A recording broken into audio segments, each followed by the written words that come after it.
Hi everyone, it's Connor here from Durham Hearing Specialists. I hope you're doing well and welcome to another video. We've got quite an interesting case here. This is an infection of the outer ear, but it's not a bacterial infection like you might be expecting. It's a fungal infection, what we call otomycosis. And this sort of white, furry, fuzzy material that you see growing on the ear canal and on this large boulder of wax, that is the fungus. And you may be wondering, what type of fungus is this and how could this possibly occur?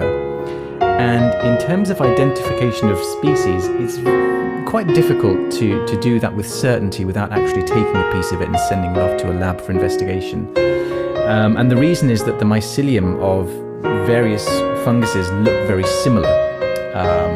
However, in terms of otomycosis, you usually see either Aspergillus or Candida as the types of fungus that will grow in an ear.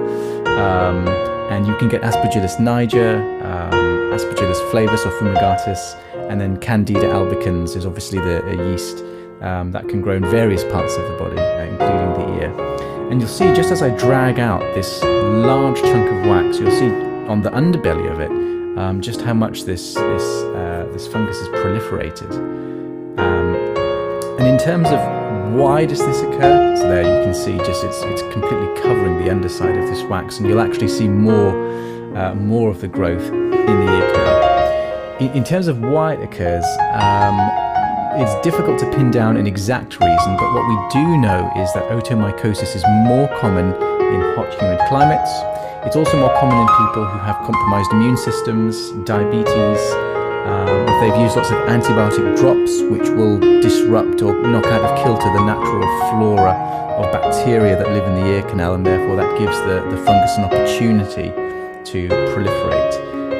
And both Aspergillus and Candida are opportunistic, so in other words, they're all around us. They're on lots of different surfaces, they can live on our bodies, and usually it's not a problem, but if the conditions are right, then both types of fungus will grow and proliferate. This is a fairly good outcome for the patient. They're now in line for